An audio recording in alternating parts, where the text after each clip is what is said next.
नमस्कार, स्वागत है आपका एनएमएफ न्यूज में। मैं हूं आपके साथ शबनम। बिहार में दुलार चंद यादव की हत्याकांड में अब नया मोड़ आ गया है। अभी तक आनंद सिंह पर आरोप लग रहे थे, उनके खिलाफ एफआईआर भी दर्ज की गई। हालांकि आनंद सिंह बार बार ये कहते नजर आ रहे थे कि उन पर साजिशन आरोप लगाए जा रहे हैं, साजिश के तहत उनके खिलाफ एफआईआर दर्ज की गई है। लेकिन अब जो पोस्टमार्टम रिपोर्ट सामने आई है उसने हर किसी को चौंका दिया है। इस पोस्टमार्टम रिपोर्ट में खुलासा डॉक्टरों के जरिए यह किया गया है कि दुलार चंद की जो हत्या हुई है वो गोली लगने से हुई ही नहीं है, क्योंकि उनके पैर में गोली लगी थी और उससे मौत नहीं हो सकती। तो अब ये पोस्टमार्टम रिपोर्ट कई और इशारा कर रही है। इसी पर चर्चा करेंगे। चर्चा के लिए हमारे साथ जुड़े हुए हैं वरिष्ठ पत्रकार पंकज प्रसून जी। पंकज जी, कल तक ये कहा जा रहा था कि गोली लगने से दुलार चंद यादव की हत्या हुई है। कई लोगों पर शक गहरा रहा था, आनंद सिंह पर सबसे ज्यादा लोगों का शक गहराया। एफआईआर भी उनके खिलाफ हो गई, कई अज्ञात लोगों के खिलाफ भी हो गई। लेकिन अब पोस्टमार्टम रिपोर्ट तो कुछ और ही खुलासा कर रही है कि गोली लगने से मौत नहीं हुई है। पोस्टमार्टम रिपोर्ट के बारे में बताया गया, 3 डॉक्टरों की टीम बनी थी। डॉक्टर अजय एक प्रेस कॉन्फ्रेंस कर, तीनों डॉक्टर के साथ आए थे वो, और प्रेस कॉन्फ्रेंस कर उनसे सवाल लिए गए, उन्होंने जवाब दिया। उन्होंने कहा कि जो हमारी जांच में पता चला है कि पैर एक गोली सिर्फ मिली उनके पूरे शरीर में, वो भी एंकल के इधर से उधर आर पार हो गई थी, और उस गोली से किसी की मौत नहीं हो सकती। पैरों का जो एंकल है उसमें अगर गोली छूकर निकल गई है तो उससे मौत नहीं हो सकती। उससे तो हड्डी फ्रैक्चर होगी ना? पूछा, हाँ, वो ज्यादा एंकल वाली हड्डी। फिर पूछा कि भाई क्या गाड़ी चढ़ाने का आया था? तो बोले कि अगर गाड़ी चढ़ता तो अगर पैरों पे गाड़ी चढ़ता तो पैर की हड्डी वगैरह टूट जाती। जनरली आप देखिएगा कि जब भी कोई गाड़ी चढ़ाता है तो पैर के पास ही ज्यादा चढ़ता है। तो एक स्वाभाविक सी प्रतिक्रिया थी पत्रकारों की कि पैर की हड्डी टूटी थी कि नहीं। बोले नहीं, वो सही सलामत था, पैरों की हड्डी नहीं टूटी थी। तो फिर ये पूछा कि भाई मौत कैसे हुई, ये तो बता दीजिए। तो फिर डॉक्टर ने कहा कि कुछ छीलने के निशान हमने देखे, कई चोट के निशान भी बताए गए उनके शरीर पर। हाँ, चोट के निशान ये हो सकते हैं, छिला हुआ था चमड़ा। हो सकता है कि नीचे कहीं मरे हों और कोई उनके बॉडी को उठा के गाड़ी में ला रहा हो, जैसा कि तस्वीरों में आया है, तो उस वक्त कुछ छिल सकता है। तो मौत की वजह क्या है? तो मौत की जो वजह बताई गई है वो है फेफड़े का फटना, फेफड़ा, ये बताया गया। यानी साजिशन हत्या की गई है? नहीं, ऐसे जैसे फेफड़ा कैसे फटा इस बारे में तो डॉक्टर ही बेहतर बता सकेंगे। अब इसके लिए पीछे 2 थ्योरी है कि या तो हो सकता है कि गाड़ी चढ़ा हो सीने पे।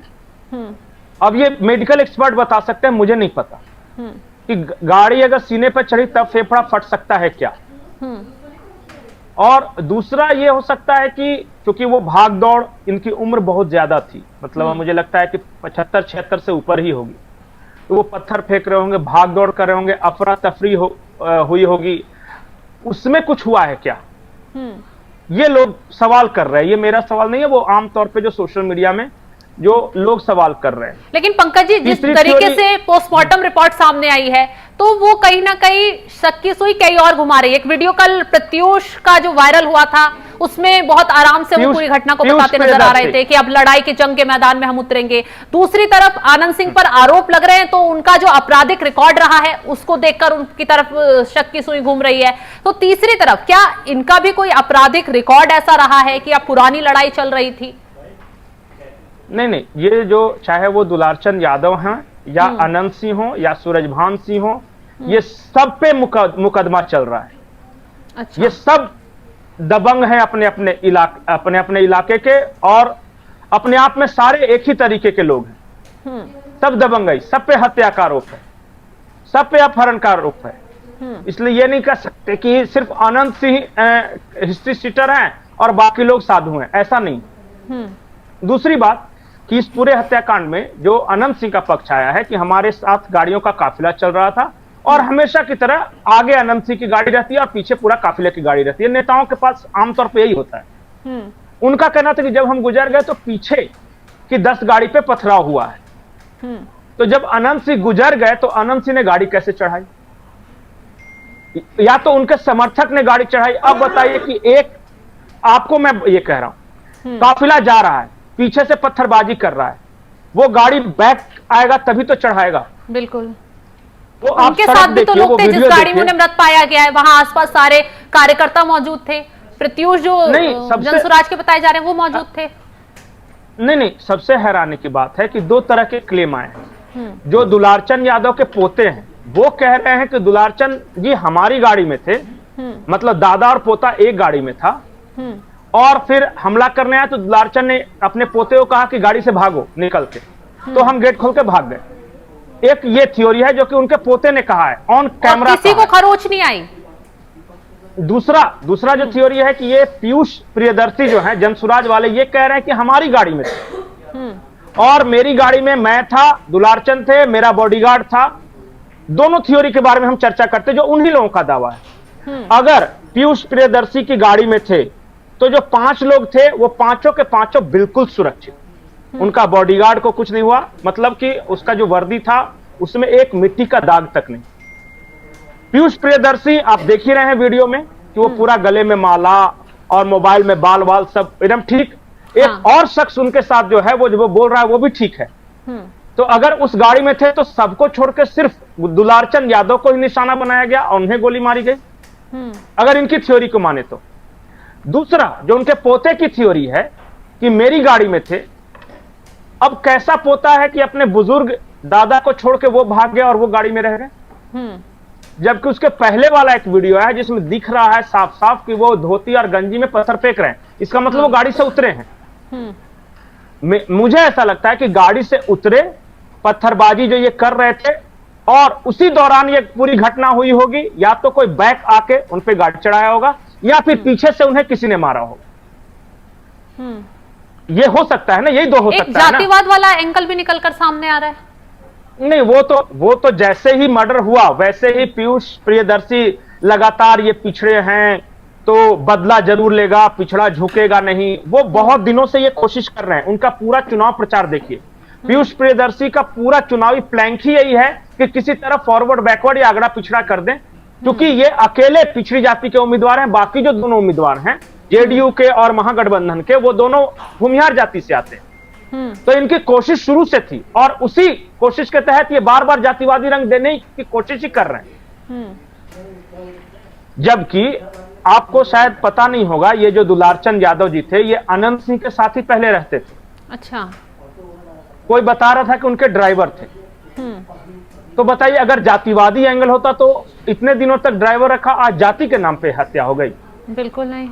और दूसरा, ये बनाने की कोशिश की जा रही है जनसुराज की तरफ से, ये कास्ट एंगल दिया जा रहा है। इस मामले को जनसुराज उछालने की कोशिश कर रही है, आरजेडी अलग तंज कस रही है, तो सवाल यह भी उठ रहा है कि वो किस पार्टी को सपोर्ट कर रहे थे।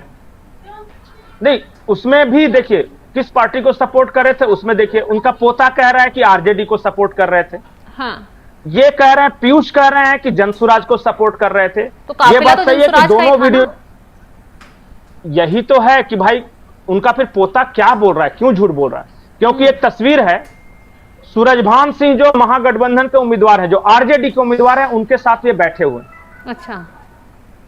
वो तस्वीर मैं आपको भेज दूंगा, दिखा दीजिए। ओके। तो आरजेडी के साथ बैठे हुए हैं। फिर एक वीडियो है जिसमें वो पीयूष का भी समर्थन कर रहे हैं।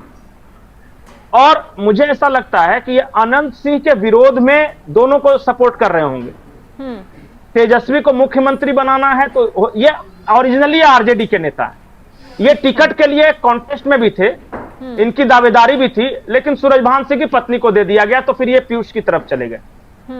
लेकिन है बेसिकली ये आरजेडी के ही अभी, नहीं तो पीछे तो ये अनंत सिंह के साथ भी रहे हैं, अनंत सिंह की भी मदद की है। तो ये है पूरी कहानी। देखिए, इसमें जातिवादी रंग देने की कोशिश सिर्फ और सिर्फ जनसुराज के लोग कर रहे हैं, उनका प्रत्याशी कर रहा है।